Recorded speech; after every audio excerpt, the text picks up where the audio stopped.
구약성경 에스더 4장 12절에서 17절의 말씀입니다. 그가 에스더의 말을 모르드게에게 전하매 모르드게가 그를 시켜 에스더에게 회답하되 너는 왕궁에 있으니 모든 유다인 중에 홀로 목숨을 건지리라 생각하지 말라. 이때에 내가 만일 잠잠하여 말이 없으면 유다인은 다른 데로 말미암아 노임과 구원을 얻으려니와 너와 내 아버지 집은 멸망하리라. 내가 왕후의 자리를 얻은 것이 이때를 위함이 아닌지 누가 알겠느냐 하니 에스더가 모르드게에게 회답하여 이르되 당신은 가서 수산에 있는 유다인을 다 모으고 나를 위하여 금식하되 밤낮 3일을 먹지도 말고 마시지도 마소서. 나도 나의 시녀와 더불어 이렇게 금식한 후에 규례를 어기고 왕에게 나아가리니 죽으면 죽으리이다 하니라. 모르드게가 가서 에스더가 명령한 대로 다 행하니라. 아멘. 오늘은 이때를 위한 신앙이라는 제목으로 말씀을 보려고 합니다. 오늘의 말씀은 이제 계속해서 우리가 포로 이후의 역사, 그래서 포로 이후에 제일 시급한 것이 뭐였습니까? 성전의 재건, 그리고 지난주에는 성벽의 재건. 그래서 어떻게 하라고요? 하나님이 믿음의 백성들에게 힘쓰라 한 게 아니라 애쓰라 하니까 할게요. 그래서 에스라 학계를 중심으로 성전을 재건하는 일에, 성전이라는 것은 하나님의 집이에요. 하나님의 집을, 예배의 처소를 세우는 일에 그들이 힘을 모았고, 이제 모르드게의 귀환과 더불어 아닥사스다 왕의 은혜를 통하여서 어떤 일이 일어났습니까? 성벽을 재건하는 일을 이스라엘 백성들은 완성할 수 있었습니다.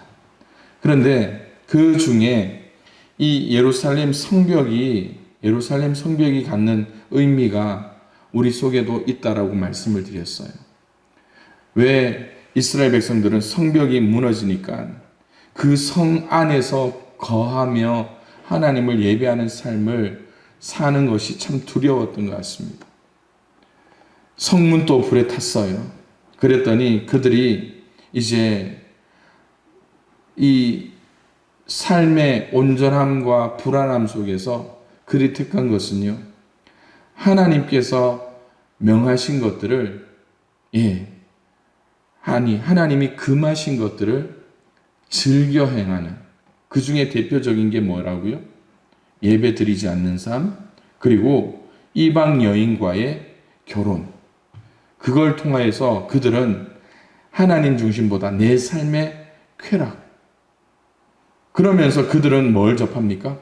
하나님 중심의 삶이 아니라 이 세상에 살다 보니까 이방의 종교에 그런 재미도 있더라라는 그런 생각을 하게 된다니까요. 우리 옛날에 제가 어릴 때만 해도요, 늘 교회 다니는 거예요. 그런데 명절만 되면 집안 제사가 6시부터 시작됩니다. 그래서 1번 집, 2번 집, 3번 집, 4번 집 하다가 이제 5번, 6번이 되면 저희 집 옆집에 큰 집이라고 이렇게 말씀을, 저희 동네에서는 그냥 이렇게 하는데, 그 집까지 나오면 어떻게 해요? 세배하러 가서 제사하는 걸 보잖아요. 그러면 어떻게 해요? 거기서 어린 마음에 제사할 때 어떻게 하고, 그리고 어떻게 해요? 나중에 지방을 태우잖아요. 종이에 불을 붙여서 이렇게 날려보내잖아요. 그런 걸 보면서 제 머릿속에 어떤 게 듭니까? 저렇게 하면 제사를 드리는구나. 그런 게 어릴 때도 학습이 되잖아요. 그렇듯 이 이스라엘 백성들이 바벨론 70년의 포로기 동안 하나님께 대한 예배가 끊어지죠. 그런데 하나님께서 이 바벨론 70년의 그 시간을 헛되게 보내겠느냐? 아니에요.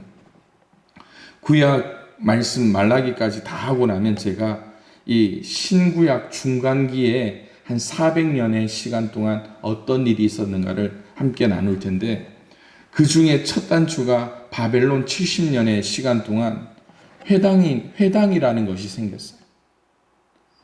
회당. 오늘 우리처럼 하면 예배당. 이런 게 생겨서 그들이 성인 남자 9명이 모이면 거기서 회당을 만들어서 거기서 말씀을 보고 예배하는. 그래서 누가복음 4장에 보면 예수님이 회당에 들어가서 이사야 61장의 말씀을 읽는 그 장면이 나오잖아요. 그런 일들이 일어났다니까요. 그런데 오늘 에스더의 말씀을 보기 위해서는 조금 더 우리가 생각할 것이 있습니다. 스룹바벨이 1차 귀환의 지도자가 되었고요.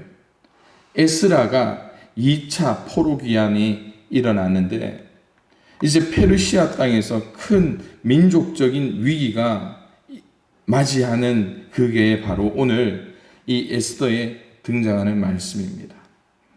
페르시아 왕, 바사 왕 아하수에로가 왕위에 올라 나라를 다스린 지 3년째가 되던 해에 왕후 와스디가 폐위되는 사건이 일어납니다.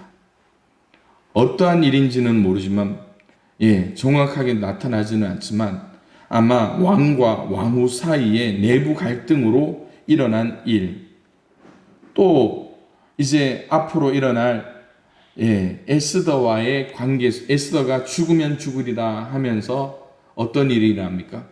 왕이 청하지 않았을 때 왕후가 왕 앞에 나가면 즉결 처형을 당할 수 있는 그런 일이 있었죠.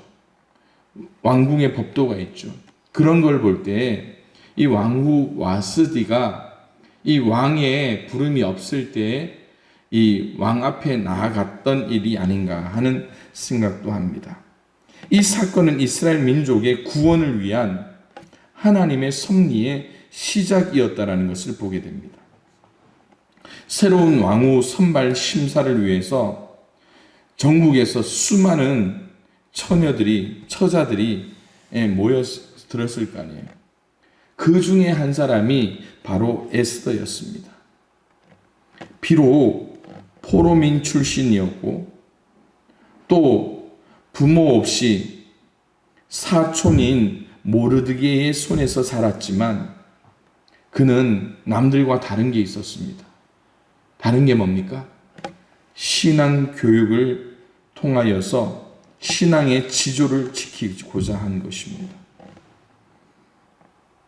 그리고 그가 이 왕의 눈에, 그리고 많은 심사위원들의 눈에 참으로 새 왕후의 자리에 오르게 됩니다. 여기서 에스더를 잠깐 살펴봅니다. 에스더의 이름의 뜻은 별입니다. 요즘 TV를 보면 연예인들 중에도 에스더라는 이름을 가지고 나오는 연예인들이 많잖아요. 왜 그럴까 했더니 스타예요, 스타. 에스더의 이름의 뜻이 스타. 베냐민 지파, 일찍 부모를 여의고 사촌 모르드게의 보살핌을 받으며 자랐습니다. 외모가 아름다워 페르시아 아하수에로 왕의 왕비로 간택되었고 왕의 총애를 받았습니다. 그의 사촌인 모르드게가 하만의 개교로 위험에 처하고 모든 유다인들에게 그 위험이 확산될 지경에 이르자 죽으면 죽으리다 라는 각오로 왕에게 나아간 믿음의 사람이었을 뿐만 아니라 죽음조차도 두려워하지 않고 용기 있는 여인이었다는 것을 보게 됩니다. 자, 이제 한편 에스라 말씀, 느헤미야에 나오는 방해꾼들은 누굽니까? 도비야와 산발랏이라는 시대의 그런 방해꾼들이 있었죠. 그런데 오늘 에스더를 보니까 또 다른 방해꾼이 등장합니다. 하만이라는 사람입니다. 이 사람은 아하수에로 왕에게 신임을 받던 종이었습니다. 그래서 대신들 중에 최고의 자리에 오른 사람입니다. 왕명에 따라 모든 신하들과 백성들은 그 앞에 꿇고 절을 해야 했습니다. 그런데 유독 한 사람, 모르드게가 이러한 대세를 따르지 않고 그의 소신과 신앙의 지조를 지키고자 합니다. 하나님은 자기에게 절하지 않는 모르드게가 유다인이라는 것을 알고, 하만은 자기에게 절하지 않는 모르드게가 유다인이라는 것을 알고 분노한 나머지 어떤 계획을 세웁니까? 저 모르드게가 어떤 민족이냐? 유다인입니다.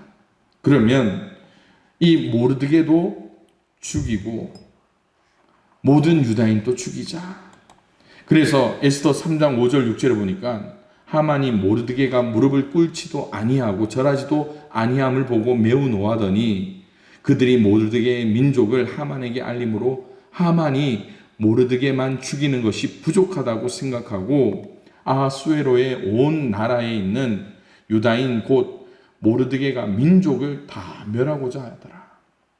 여러분, 이 하만이라는 사람이 얼마나 감정적인 사람이었는가를 보게 되죠.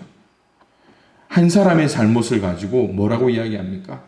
모르드게만 죽이는 것이 부족하다라고 생각했다라는 거예요. 뭘 몰랐습니까? 생명의 주관자가 누구인지 몰랐다라는 거예요. 하만은 자기가 대신들 중에 최고의 자리에 오르니까 어떤 생각을 합니까? 내가 사람 생명도 좌지우지할 수 있는 그러한 사람이라고 착각하게 되는 거예요. 이걸 착각이라고 하지만 이게 뭡니까? 교만이고 하나님 앞에서는 죄였다라는 것입니다. 이 소식을 들은 모르드게가 어떻게 합니까? 에스더 4장 8절에 보니까 유다인을 진멸하라고 수상궁에 내린 조서 초본을 하닥에게 주어 에스더에게 보여 알게 하고 또 그에게 부탁하여 왕에게 나아가서 그 앞에서 자기 민족을 위하여 간절히 구하라 하는데, 여러분 이 말씀을 보면 모르드게의 마음을 아실 거예요. 모르드게의 마음을 아실 거예요. 저도 여러분 굉장히 활발한 사람은 아니에요. 저도 좀 내성적인 성향이 강한 사람입니다. 그래서 어떤 일들이 생기면 저도 혼자 고민하는 사람이에요. 그래서 어떻습니까? 때로는 죄책감, 때로는 내가 무능하구나, 때로는 내가 연약하구나. 그러면서 내가 어떻게 해야 되나 막 고민하면서 하나님 앞에 기도하고 또 그러는데요. 이 모르드게가 굵은 베옷을 입었다라고 이야기합니다. 대궐 문 앞에서 죄를 뒤집어 쓰고 통곡했다라는 거예요. 여러분 지금 우리 강아지가 어디 가서 막 이 꾸정물을 덮어쓰고 들어오면 어떻습니까? 뭐 어떨 때는 막 웃으시고 벌써 강아지 생각만 해도 웃으시는 권사님 웃으시는데 어때요? 막 아유 지저분해 하면서도 또 어때요? 때로는 이렇게 한 번 더 쓰다듬어 주시잖아요. 그런데 사람이 이 베옷을 입고 이 먼지를 뒤집어 썼다고 생각해 보십시오. 도대체 이 모르드게에게 무슨 일이 일어났을까? 내가 잘못한 거, 나 혼자 죽임을 당하면 그냥 깨끗할 텐데 왜 내가 인사 안 한 걸 가지고 우리 민족이 다 죽어야 되는가? 원통했을 겁니다. 그런데 당시 페르시아 법에 따르면요, 여러분 이제 에스더의 삶에서 나타난 일입니다. 이 모르드게 자기를 키워준 이 삼촌이 왕에게 나가서 한번 해보라, 살려달라 해보자 하니까 에스더가 기분이 좋았겠습니까? 나빴겠습니까? 좋았겠어요? 나빴겠어요? 나쁘겠죠. 왜? 잘못은 삼촌이 했는데 왜 우리 민족이 죽어야 되고 잘못은 삼촌이 했는데 내가 왕에게 나가야 되느냐. 당시 페르시아법에 보면 왕이 부르지 않았는데 왕에게 나가는 사람은 죽을 수 있었습니다. 에스더는 이미 왕후의 자리에 있었고 또한 에스더가 유다 민족의 출신이라는 사실이 알려지지 않았던 터라 여러분 에스더가 가만히 있으면 자기의 목숨은 구할 수 있었고 아하수에로 왕에게 어떻습니까? 부탁할 일도 없었겠죠. 그러나 유다인들 가운데 가장 편안한 삶을 살고 있었던 사람이 누굴까요? 가장 고위 관료 왕후의 자리에 있던 에스더였습니다. 그런데 민족의 위기를 극복하기 위해서 제일 적합한 자리에 있던 사람이 누굴까요? 모르드게일까요? 에스더일까요? 에스더입니다. 에스더는 이 일을 위해서 3일간 금식하며 기도한 후에 왕 앞에 나아갑니다. 하나님의 돌보심을 받고 무사히 왕 앞에 설 수 있었던 에스더는 지혜롭게 왕과 하만을 잔치에 초대하게 됩니다. 에스더에게 왕이 이렇게 이야기합니다. 나라의 절반이라도 그대에게 주겠노라 라며 소원을 묻는 왕에게 에스더가 뭐라고 말합니까? 내일 또 한 번 잔치를 열 테니 하만과 함께 와 달라고 요청합니다. 아무것도 모르는 하만은 왕후가 베푼 잔치에 2번이나 왕과 자기만 초대되었다는 사실로 인해서 매우 우쭐해합니다. 그리고는 50규빗이나 되는 나무를 가져다가 세우고 다음 날 이 에스더가 베푼 잔치 자리에서 모르드게를 그 나무에 달겠다라는 계획을 세웁니다. 에스더는 여러분 별이라고 했잖아요. 그의 지혜가 별이었고 그가 기도하면서 왕에게 어떻게 나갈 것인가 그것이 별처럼 빛났다라는 것입니다. 그런데 여러분 오늘 제목이 이때를 위한 신앙이라는 제목으로 정했는데요.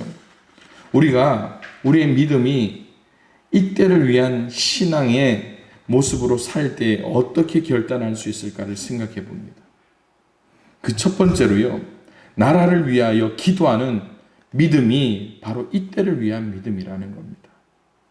모르드게는 자기 민족인 유다인이 이제 몰살당하게 된 위기에서 옷을 찢고 굵은 배를 입고 죄를 무릅쓰고 성문 앞에 나가서 대성통곡하고 유다인들도 크게 애통하며 금식하며 부르짖고 굵은 베옷을 입고 죄에 누운 자가 무수하였다라고 이야기합니다.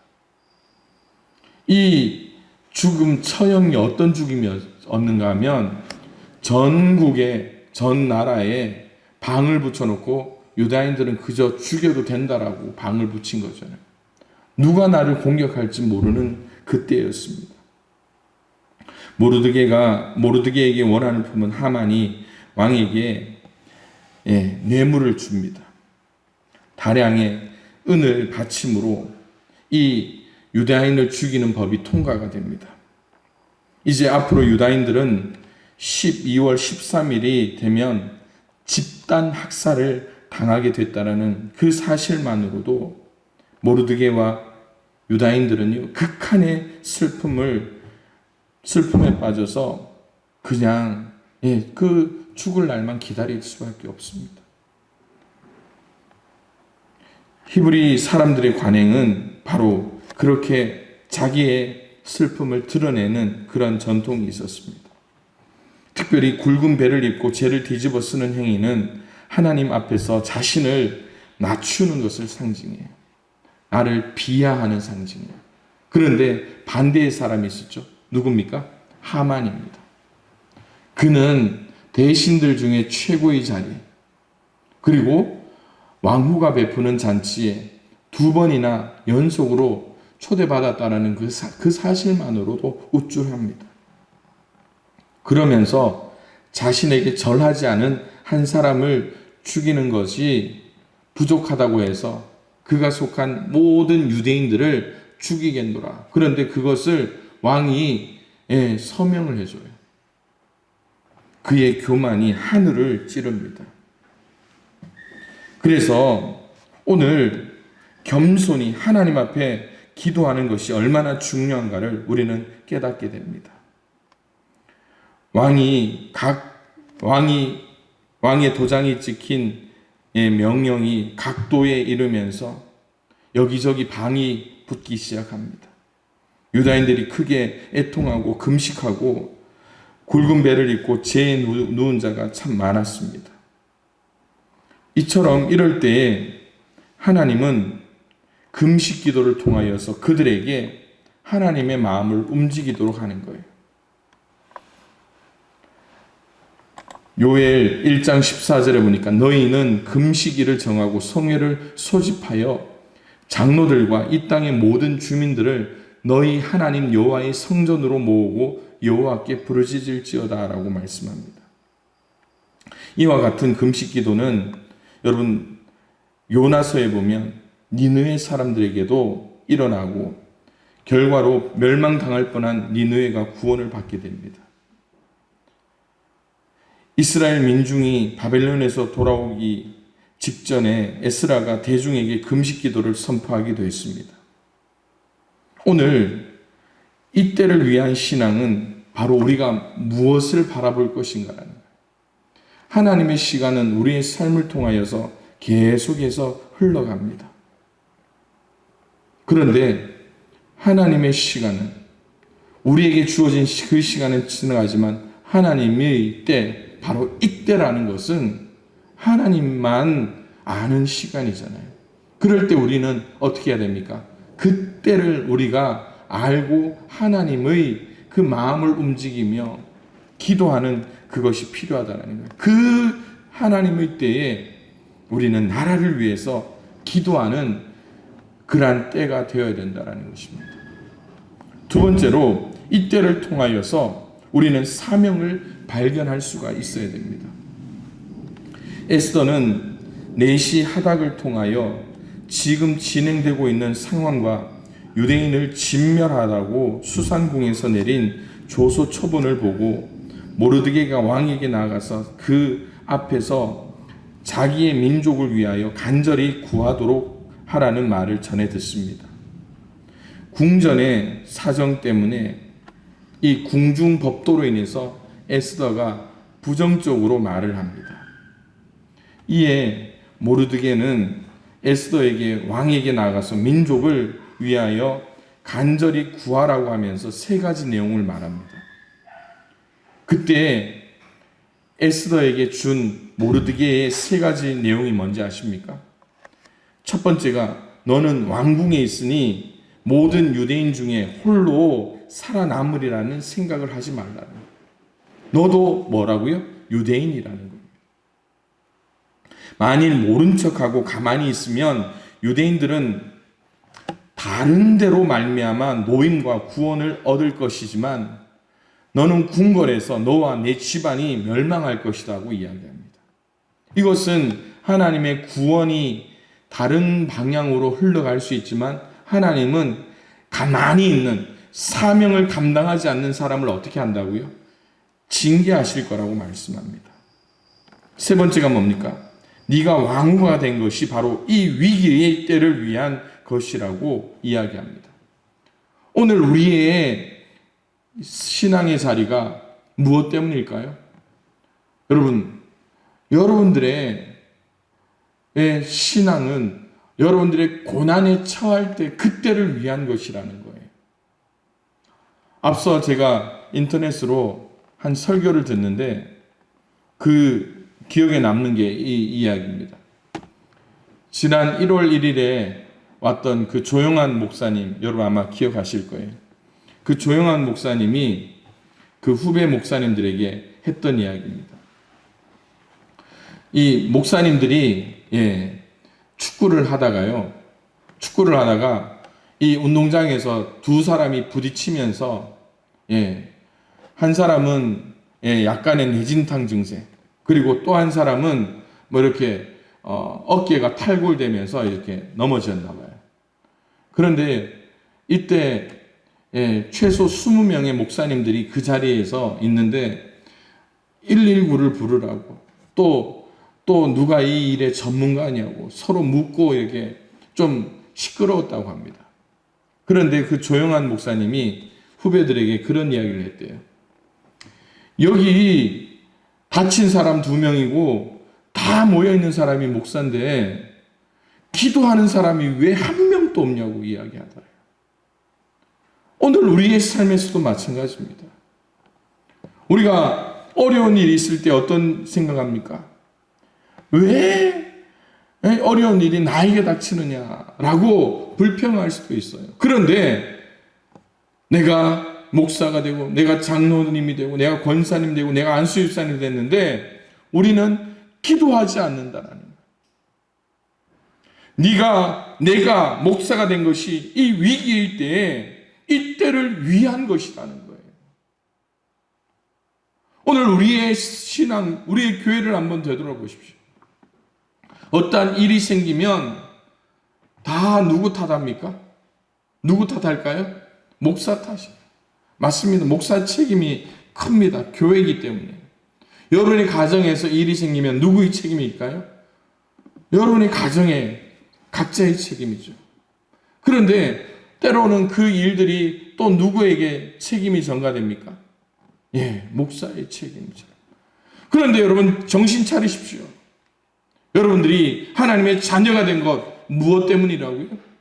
바로 이때를 위한 것이라는 겁니다. 모르드게는 하나님의 약속을 확신했기에 하나님의 자녀들인 유대인들이 절대 멸망하지 않도록 하나님은 방치하지 않을 것이라는 그 믿음으로 왕후가 되어서 감히 쳐다볼 수도 없는 그 조카에게 뭐라고 말합니까? 네가 가만히 있는다고 너 혼자 살아남을 거냐? 우리도 죽고 너도 죽는다라고 이야기해요. 네가 가만히 있어봐라. 하나님이 다른 것들을 들어서 우리를 구원하실 것이다. 그런데 그 후에 사명을 받은 너는 하나님의 징계를 받을 것이다 라고 이야기합니다. 오늘 우리의 삶도 마찬가지라고요. 이때를 위해서 이때 우리에게 사명을 깨닫게 해주시잖아요. 이때 우리가 기도하지 않고 이때 내 목숨을 부지하기 위해 왕 앞에 나아가지 않는다면 누가 좋아할 것 같습니까? 당장 내 마음은 편할 거예요. 그러나 하나님은 그 일로 사명자인 나를 심판하실 것이라는 겁니다. 하나님께서는요, 이 에스더, 약한 여성을 통하여서 일하기를 원하셨습니다. 우리의 삶도 마찬가지입니다. 하나님의 이때에 하나님이 누구를 통해 일하기를 원하실까요? 누구를 통해서요? 바로 나예요. 바로 나를 통해서 하나님은 일하시기를 원하신다라는 겁니다. 이때 사명을 발견한 자는요, 주의 사명을 감당할 기회를 얻게 되는 그러한 그러한 삶을 살게 될 겁니다. 그러나 사명을 발견하지 못하면 어떻게 해야 할까요?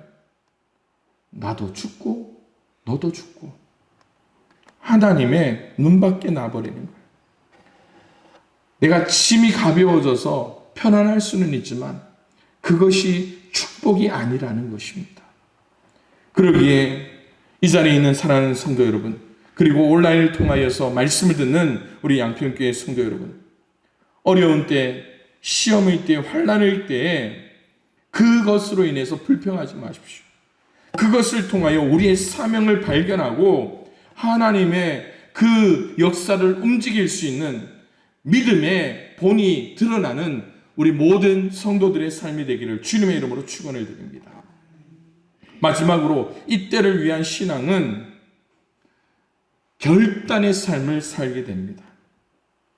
사명을 발견한 에스더는 모르드게에게 수산에 가서 유다인을 다 모으고 자기를 위하여 밤낮 3일을 금식하도록 요청합니다. 여기서 여러분 언뜻 보면 에스더는 어떤 마음이었다고요? 죽어도, 왕에게 나아가서 죽어도 내가 먼저 죽는다라는 거예요. 내가 먼저 죽는다. 그래서 오늘 말씀에 보면 죽으면 죽으리이다. 14절에 그렇게 결단을 합니다. 만일 에스더는 왕 앞에 나갔을 때에 왕이 가지고 있는 이 지팡이를 가지고요, 왕후를 가리키고 이 호를 땅으로 꺾어버리면 왕후일지라도 그는 처형을 당하게 됩니다. 이미 이 아하수에로 왕은 와스디 왕후에게 그렇게 한 전적이 있었던 왕이기 때문에 이방 여인 포로민이었던 이 에스더를 더 쉽게 여길 수도 있었을 것입니다. 하지만 에스더는 결단하여 자기 몸을 던져서라도 자기 민족을 위해 일하겠다라는 의지를 보이게 돼요. 결단을 실행하게 되는 것입니다. 왕후가 된 에스더는 이때에 유다 민족을 멸망의 위기에서 구원할 때임을 믿고 자기의 몸을 던져서라도 사명을 감당하겠다라는 결단을 하게 됩니다. 이제 자기 왕후에 이 에스더는 자기가 왕후의 지위에 있기 때문에 자기의 지위를 믿지 않고 자기의 미모도 믿지 않고 왕을 의지하여서 자기에게 주어진 그 부귀영화도 믿지 않고 자기가 해야 할 그 일을 결단하게 되는 겁니다. 여러분, 우리의 신앙의 결단을 막는 게 뭡니까? 때로는 여러분 성경에 보니까 내가 가진 게 많은, 누가복음 19장에 보니까 예수님 앞에 따르겠습니다 했는데 네가 가지고 있는 걸 다 나눠주고라 하니까 뭐라고 이야기합니까? 그 청년이 가진 게 많아서 고민하며 돌아갔다고 이야기하죠. 오늘 우리의 삶에서도요, 내가 가진 게 많아서 하나님 앞에 결단하지 못할 때가 있습니다. 그뿐만이 아니죠. 또 내가 잘생긴 것, 오늘 이 에스더는 그 미모로 인해서 예뻐서 왕후의 자리에 올랐잖아요. 그 미모를 믿을 수 있습니다. 그런데 하나님 앞에는 그 모든 것은 모르드게가 덮었었던 분토만도 못한 것이라는 거예요. 하나님께 모든 것들을 맡기고 하나님이 주신 사명을 감당할 수 있는 저와 여러분들이 됐으면 좋겠습니다. 우리의 삶에서도 마찬가지입니다. 우리는 주님의 거룩한 피로 구속함을 당한 하나님의 자녀입니다. 하나님의 자녀는 하나님의 자녀들과 함께 운명을 같이 해야 할 각오를 가져야 되는 것입니다. 하나님의 자녀는 존재 목적을 깨달아 사명을 감당할 때 존재에 가치가 있고 의미를 찾게 되는 것입니다. 받은 사명에 충성하지 않을 때는 우리의 존재 가치를 상실할 수밖에 없는 것이죠. 그러므로 사랑하는 우리 양평교회 성도 여러분, 오늘 이때를 위한 신앙, 젊디 젊은 에스더라는 왕후의 결단이 아니라 오늘 하루를 살아가는 우리 양평교회 성도들의 결단이 되어서 날마다 여러분의 입술을 통하여서 이때를 위하여 내가 기도하겠노라, 이때를 위하여 내가 헌신하겠노라, 이때를 위하여 우리가 모여 예배하겠노라, 그러한 삶의 신앙의 결단이 우리 속에 온전히 나타날 수 있기를, 하나님 앞에 드려질 수 있기를 주님의 이름으로 축원을 드립니다. 기도하겠습니다. 이 시간 함께 기도할 때 하나님, 이때를 위한 신앙의 결단이 나에게도 있게 하여 주시고 이러한 때에 나라를 위해서, 가정을 위해서, 교회를 위해서 온전히 기도하며 또한 이때를 위하여서 나에게 주신 사명을 저버리지 않고 하나님 앞에 온전히 나아가며 결단할 수 있는 우리 모두가 될 수 있게 해달라고 오늘 말씀을 생각하며 함께 기도합니다.